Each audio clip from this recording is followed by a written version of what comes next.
ছাত্র আন্দোলনের প্রতিনিধিদের সাথে পরামর্শক্রমে অনূর্ধ্ব 15 সদস্য বিশিষ্ট অন্তর্বর্তীকালীন সরকার গঠন করতে হবে, যার মেয়াদ 6 মাসের বেশি হতে পারবে না। 2. অন্তর্বর্তীকালীন সরকারের কেউ পরবর্তী নির্বাচনে অংশ নিতে পারবেন না। 3. গ্রহণযোগ্য তদন্ত কমিশন ও স্বতন্ত্র ট্রাইব্যুনাল গঠন করে জুলাই গণহত্যাকাণ্ডের বিচার করতে হবে। একই সাথে গত 16 বছরে গঠিত সকল রাজনৈতিক ও প্রশাসনিক হত্যাযজ্ঞ, গণহত্যা, গুম ও মানবাধিকার লঙ্ঘনের বিচার করতে হবে। তদন্ত সাপেক্ষে আহত নিহত পরিবারকে ক্ষতিপূরণসহ পুনর্বাসনের ব্যবস্থা করতে হবে। এক্ষেত্রে যে সকল ব্যক্তি বা সংগঠন দোষী সাব্যস্ত হবে তাদেরকে রাজনীতি ও নির্বাচন থেকে স্থায়ীভাবে নিষিদ্ধ করতে হবে।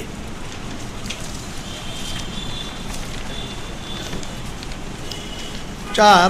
তদন্ত সাপেক্ষে গত 16 বছরে সকল দুর্নীতিবাজ ও বিদেশে অর্থ পাচারকারীদের সকল সম্পত্তি ক্রয় করে রাষ্ট্রীয় কোষাগারে জমা করতে হবে এবং বিদেশে পাচারকৃত টাকা ফেরত আনবার উদ্যোগ গ্রহণ করতে হবে।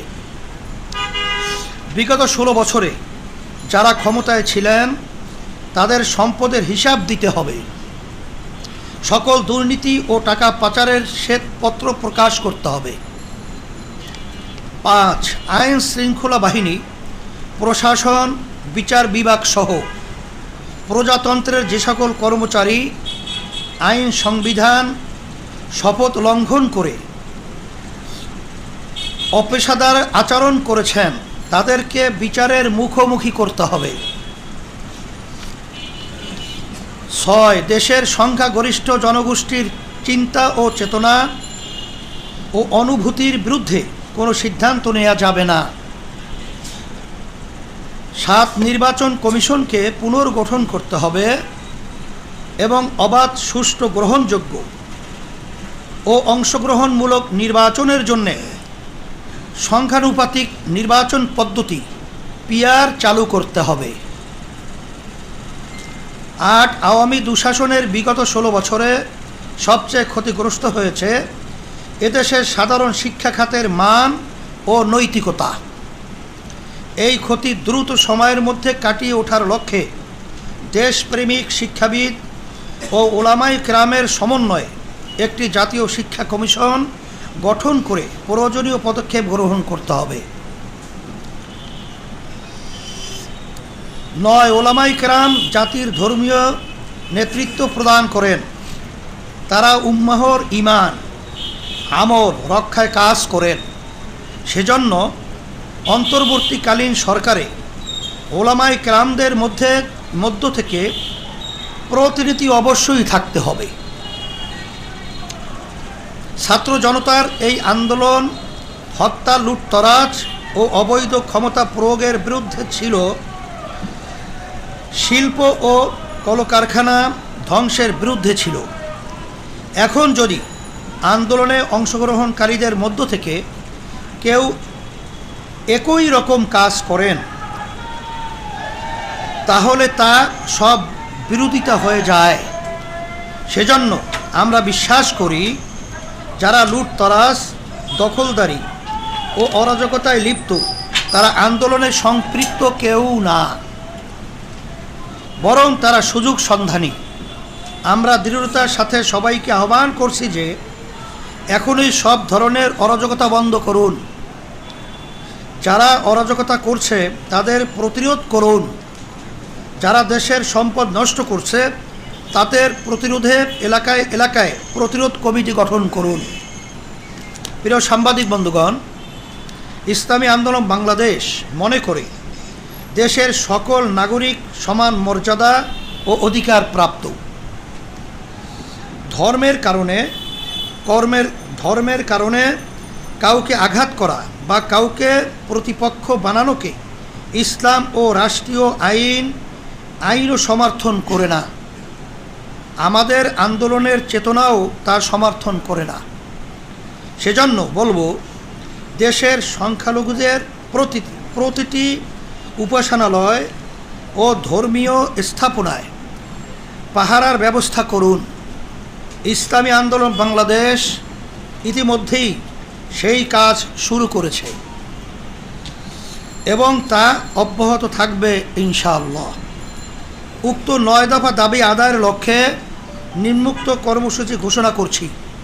কর্মসূচি: 9 আগস্ট 24 শুক্রবার বিকাল 3টায় বাইতুল মোকাররম উত্তর গেইটে বিশাল গণজামায়াত।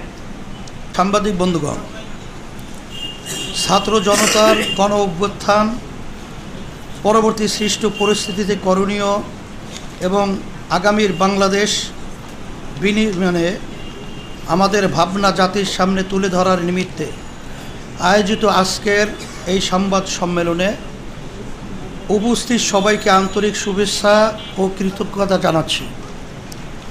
প্রিয় সাংবাদিক বন্ধুগণ, জাতির এই মহান অর্জনের যারা জীবন দিয়েছেন, যারা রক্ত দিয়েছেন এবং আহত হয়েছেন, তাদের সবার প্রতি শ্রদ্ধা ও কৃতজ্ঞতা জানাচ্ছি। আন্দোলনের বিভিন্ন পর্যায়ে যারা অংশ নিয়েছেন, তাদের প্রতিও শ্রদ্ধা জানাচ্ছি। শোকাহত পরিবারের প্রতি সমবেদনা ও আহতদের পাশে দাঁড়ানোর সাধ্য অনুযায়ী চেষ্টা চালিয়ে যাচ্ছি। প্রিয় সাংবাদিক বন্ধুগণ, দেশের সবচেয়ে বর্বর ও নৃশংস আওয়ামী দুঃশাসন উৎখাতের সংগ্রামের সূচনা করেছে আমাদের গর্ব শিক্ষার্থী সমাজ।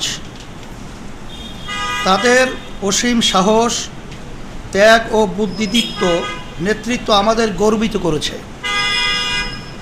ইসলামী আন্দোলন বাংলাদেশ শুরু থেকে এই আন্দোলনের সাথে সম্পৃক্ত থেকেছে। 19 জুলাইতেই আমরা পরিষ্কার করে জানিয়েছি যে সরকারের পদত্যাগই একমাত্র সমাধান। শুরু থেকেই নানা মাত্রায় ও নানা ধরনে ইসলামী আন্দোলনের নেতাকর্মীরা এই আন্দোলনে অংশ নিয়েছে। সেজন্য আমরা গর্ববোধ করি যে নৃশংস এ জালিমের পতনের মহান বিপ্লবে আমরা ভূমিকা নিতে পেরেছি। আমাদেরও অনেক ভাই জীবন দিয়েছেন এবং আহত হয়েছেন। প্রিয় সাংবাদিক বন্ধুগণ, স্বৈর শাসনের অবসান হয়েছে। এখন সময় দেশ গড়ার। এখন সময় সাম্য, সামাজিক মর্যাদা ও ন্যায় বিচার ভিত্তিক বাংলাদেশ নির্মাণের। এই যুগ সন্নিক্ষণে আগামী পরিকল্পনা হিসাবে আমরা কিছু প্রস্তাব তুলে ধরতে চাই। অনতিবিলম্বে স্বৈরাচার বিরোধী আন্দোলনে সক্রিয় এমন সকল রাজনৈতিক দল, পেশাজীবী ও বৈষম্য বিরোধী ছাত্র আন্দোলনের প্রতিনিধিদের সাথে পরামর্শক্রমে অনূর্ধ্ব 15 সদস্য বিশিষ্ট অন্তর্বর্তীকালীন সরকার গঠন করতে হবে, যার মেয়াদ 6 মাসের বেশি হতে পারবে না। 2, অন্তর্বর্তীকালীন সরকারের কেউ পরবর্তী নির্বাচনে অংশ নিতে পারবেন না। 3, গ্রহণযোগ্য তদন্ত কমিশন ও স্বতন্ত্র ট্রাইব্যুনাল গঠন করে জুলাই গণহত্যাকাণ্ডের বিচার করতে হবে। একই সাথে গত 16 বছরে গঠিত সকল রাজনৈতিক ও প্রশাসনিক হত্যাযজ্ঞ, গণহত্যা, গুম ও মানবাধিকার লঙ্ঘনের বিচার করতে হবে। তদন্ত সাপেক্ষে আহত নিহত পরিবারকে ক্ষতিপূরণসহ পুনর্বাসনের ব্যবস্থা করতে হবে। এক্ষেত্রে যে সকল ব্যক্তি বা সংগঠন দোষী সাব্যস্ত হবে, তাদেরকে রাজনীতি ও নির্বাচন থেকে স্থায়ীভাবে নিষিদ্ধ করতে হবে।